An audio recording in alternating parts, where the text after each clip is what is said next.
Let's face the music. Alibaba's cloud growth over the last 4 to 8 quarters has been lackluster at best.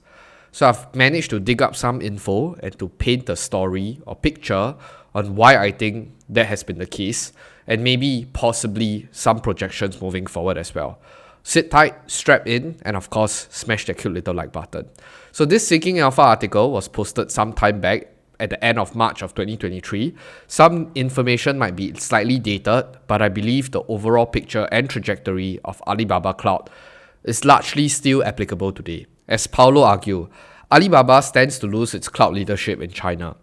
They remain attractive and cheaply valued when compared to Western alternatives. Alibaba stands to gain from China's post-COVID economic re-acceleration. However, if it loses its cloud leadership, it's likely that a cloud premium can no longer be ascribed to Alibaba, and there are much more cheaper alternatives. So there is something that I already talked about in the past in an article where I turned less positive on Alibaba. And the theme was that the Chinese mobile telephone company were growing their cloud businesses at an incredible pace and were taking cloud share from Alibaba. This was making it hard for Alibaba's cloud segment to grow. So this trend was motivated by state-linked entities of favoring SOEs, which is state-owned enterprises, cloud services, due to national security considerations, and it has continued. This is not just in terms of central and local administration, but also due to a large presence of enterprises where the state owns significant equity stakes. And intuitively, if an SOE has a project that wants to migrate over to the cloud, why not pick another fellow SOE, which is also linked to the government? So as of 2022, projecting Alibaba's cloud revenue to a full year, we have Alibaba's cloud operation at around renminbi 78.2 billion, which is around 11.3 billion US dollar. And as for China Telecom, it has just reported its 2022 cloud revenue as being around 57.9 billion renminbi, around 8.4 billion US dollar. However, they actually grew 108% year on year, after also growing at 102% year on year before. Hence, as of 2022, even though Alibaba's cloud operation was still much larger, however, China Telecom was growing much faster than Alibaba. Now, here's the problem for 2023. So China Telecom has guided its 2023 cloud segment to grow to about 100 billion RMB, which is about 70% year on year. Needless to say, Alibaba's cloud operations are growing quite slowly at plus 5% year on year in the 9 months to December 2022. And even if its growth really accelerates, it's unlikely that Alibaba's cloud segment will exceed renminbi 100 billion. And this would actually require Ali Cloud to grow by 28% year on year from its currently rather stagnated rate. So why is losing the cloud crown so relevant? So this relevance has to do with Alibaba's quote-unquote story. So Alibaba in many ways is China's Amazon. Alibaba is China's dominant e-commerce leader by far and also its cloud leader. Now, over the past few years, Amazon.com's valuation has been more and more reliant on its AWS segment. Hence, although Alibaba's earnings come entirely from its e-commerce operations, if the market sees Alibaba as China's Amazon.com, it naturally highly values its cloud operation as being the equivalent of AWS. Of course, if Alibaba loses its cloud leadership, as it seems to get to lose already in 2023 as explained, then the Amazon.com parallel stops working. So personally, for me at least, how I look at Alibaba's business model, a majority of its profits, and I think in the foreseeable future, will still be from its e-commerce business. And of course, if we were to pitch all the e-commerce players in the world today, in the east side, we have Sea Limited, Mercado Libre, Alibaba, JD.com, Pinduoduo, all the usual people. They aren't extremely highly profitable in their e-commerce segment, and only Alibaba seems to be the cream of the crop. On the flip side, in the Western Hemisphere, Amazon seems to take the crown, but if you were to really dig deep, a major part of their earnings is really derived from their AWS segment rather than their commerce segment. Despite making the assessment, I think the advertising arm of Amazon is a sleeping giant and we are looking to unlock some sort of potential from there on. So I am optimistic of Amazon being able to capture that trend, which is also why I'm an Amazon shareholder. But that said, I think a large part of Alibaba's valuation today really don't rely on Ali Cloud. Ali Cloud pretty much operates like a call option that comes when you buy into Alibaba today. So talking about valuation, it's not that Alibaba is a very expensive stock, quite the contrary. So at $100, Alibaba trades at 5.8 times EV to EBITDA. It also carries a 2023 12.8 times price to earnings. I think right now they are trading much closer to around $85, so you can do your own valuation instead. Moreover, within the context of Chinese companies, Alibaba now falls into the position of it possibly being compared with the company that's taking its cloud leadership away. So this is so because China Telecom trades significantly cheaper. At 4 Hong Kong dollars, China Telecom trades at 2.2 times EV to EBITDA, 10.6 times price to earnings, and carries an estimated 6.6% 2023 gross dividend yield. So there's also a final interesting detail about China Telecom. So not only is China Telecom cheap when bought in Hong Kong, but it might actually be artificially cheap. Why? Because the same China Telecom trades at a 70% premium in Shanghai when compared to the stock in Hong Kong. This happens because presently, it's impossible to arbitrage easily between Hong Kong and Shanghai, as the H shares listed in Hong Kong aren't directly convertible into A shares, and vice versa, even though both carry the same rights. At some point, this premium will disappear and the Hong Kong listed stocks will likely head higher as a result. But I think this is not really pertinent to this video because he's essentially trying to make the case, or at least put out his investment thesis for investing into China Telecom. Truth be told, I think many of us are here because we're interested to know about the competitiveness of the cloud industry and how Ali Cloud is going to perform in the coming foreseeable future and its trajectory by and large. So I think I just wanted to focus on a particular comment which was in this Seeking Alpha discussion thread, which was also what I generally thought about when reading through the article itself, which is by Charles. So thanks for this article and thoughtful discussion on China Telecom versus Ali Cloud. So I've had this debate with a group of friends recently. Although it is clear that there is a state enterprise now on cloud services, it is hard to envisage state-owned companies would be able to provide a differentiated cloud services and quality. So big tech in China remains the premier destination of best Chinese talents by far. All the best software engineers and programmers would prefer to work for Alibaba, Tencent, Baidu, etc. Eventually, superior software services and clear AI differentiated value proposition provided by the tech companies would still win out. The above is just a counter thesis, of course. We'll see if it plays out over time. So the author actually replied, Charles, it's not just one. All three large Chinese telecom are taking wild cloud shares after being overtaken by China Telecom in 2023. So Alibaba will also be overtaken by China Mobile in 2023 or 2024. Then, if things go as usual, at some point, China Mobile will overtake China Telecom. So clearly, we are having two opposing views here. From a numerical perspective, from a quantitative perspective, we know that many of these state-owned enterprises are benefiting hugely, at least in the short term, where you see many of these state-owned enterprises are moving many of their services online, and they are definitely adopting many of these state-owned enterprises offering, like China Telecom and even China Mobile. On the flip side, we have a counter-argument which is much more qualitative in nature.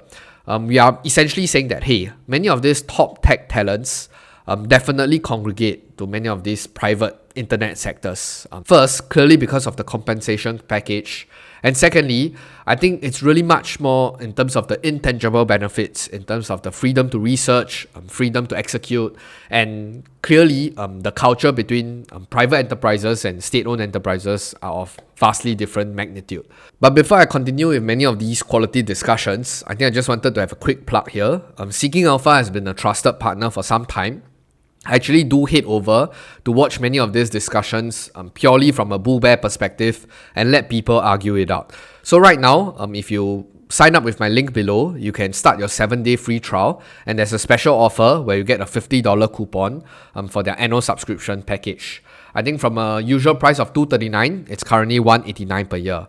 So do remember to use my link below if you're interested in signing up for a premium subscription by Seeking Alpha. Now, back to the main topic. I think the bottom line is simple. As investors, whether you are investing in China Telecom or Alibaba, we just want to know in this specific business segment, particularly so the cloud segment, what's going to happen in the future. Let's use both quantitative and qualitative analysis to kind of understand the nuances between the different counter arguments and come up with a story of our own. And I went around to do a little bit more research, and this is essentially my finding. So I'll briefly go through two Substack articles that was written by Kevin, which I thought really provided much more nuance and provided much more insights in terms of the Chinese cloud industry today, so that you have a better appreciation and to make your analysis moving forward as well. So the Chinese economy may well be heading into a recession, but one sector that's continued to grow, seemingly unabated, is its cloud computing industry. So China's total cloud spending in 2021 actually increased by 45%, bringing in high expectations for more in 2022. So last month, the China Academy of Information and Communications Technology actually published an in-depth 47-page long white paper. So you can think of this white paper as the most official assessment of how China thinks of its own cloud industry and how it's doing. So let's unpack this white paper for more details and nuance. So aside on terminologies, a full-fledged cloud computing services is generally broken down into three specific layers. Firstly, IaaS, Infrastructure as a Services, aka processors like CPUs, GPUs, storage units like SSDs or hard drives. Secondly, PaaS, Platform as a Service, aka database, application development, big data analytics engine, AI, ML, frameworks for rent. This is a very hot topic recently, at least over the last 1 or 2 quarters. Many of these tech companies are essentially building their artificial intelligence, machine learning framework on many of these PaaS, which is your Google Cloud, your AWS, your Microsoft Azure, and stuff like that. And last but not least, of course, it's your SaaS, Software as a Service, aka user-facing application like email, workplace messaging, video conferencing. And many companies right now that are listed in the US exchange, they are a SaaS business model.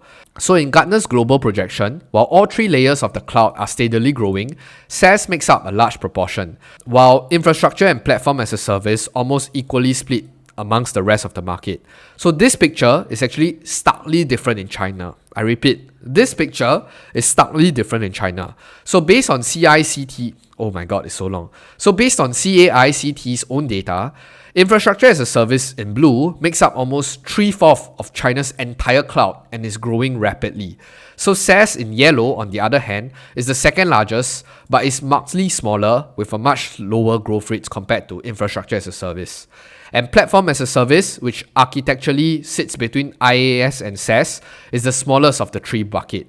So you can see this is essentially the growth rates over the last 5 years, and the huge majority is just made up of infrastructure as a service. So what does this mean? So China's cloud journey or digital transformation is still in its infancy. So public versus private. So this white paper also provides a useful breakdown of the relatively adoption size and rate between the public and private clouds. In short, China's public cloud is about twice as large as its private cloud and is also growing twice as fast. This is essentially the graph that dictates the growth rates of individual enterprises. So 中国私有云市, this is the private growth, and 中国公有云市, this is the public growth. You can see in terms of the private growth, it's hovering around 20, 25, 28%. Private growth, 70, 80%. It's growing at an exponential rate. So I'm going to move on to the second article by Kevin, which essentially outlines his thoughts about how to invest in China's clouds today.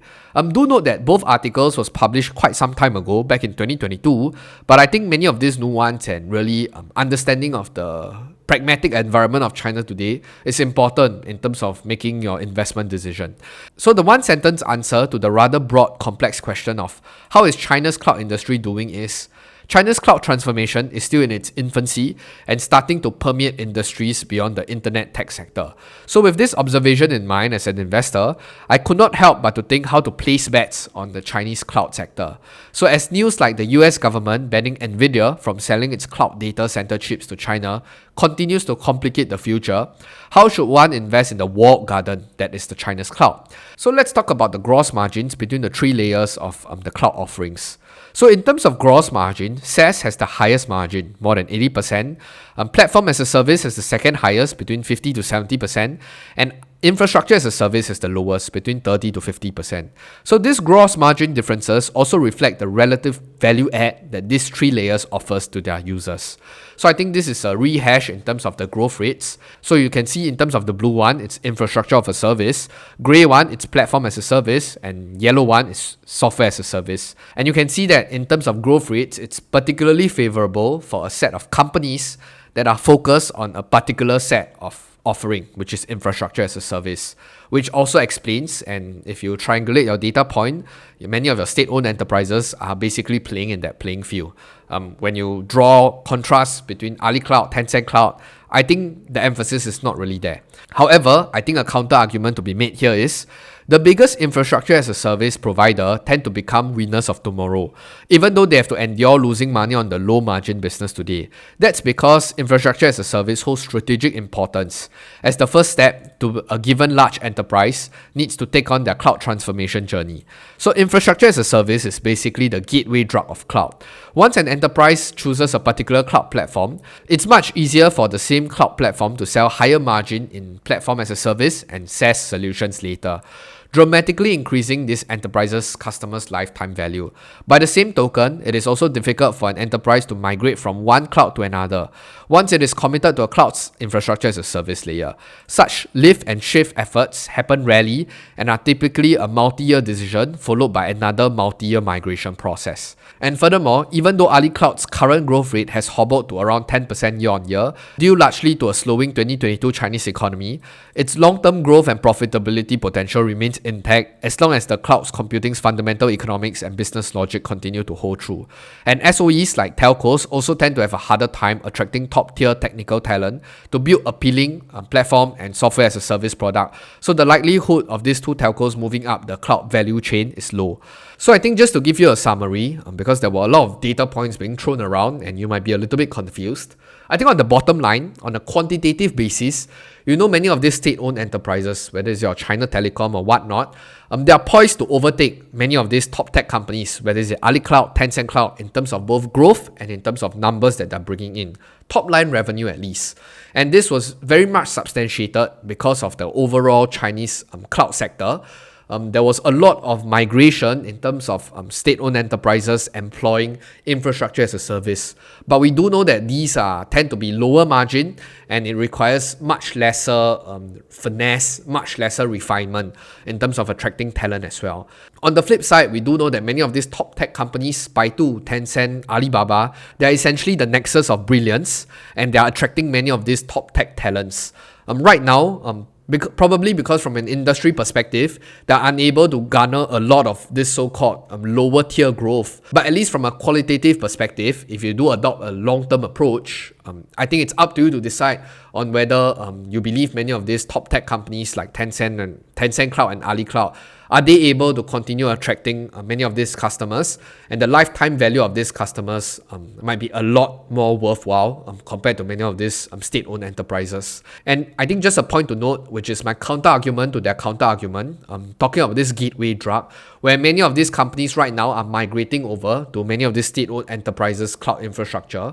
I do believe that if they're unable to move up the value chain, if they're unable to provide many of this AI, machine learning value add in terms of the entire value chain, companies will still have to migrate if there is such a need. So do feel free to leave your perspective in the comment section down below. And I think in the longer term, I believe many of these solutions coming out from tech companies like Ali Cloud and Tencent Cloud would be leaps and bounds ahead of their competition. With that, I'll see you in the next video, but more importantly, I'll finally see you on the moon. Goodbye!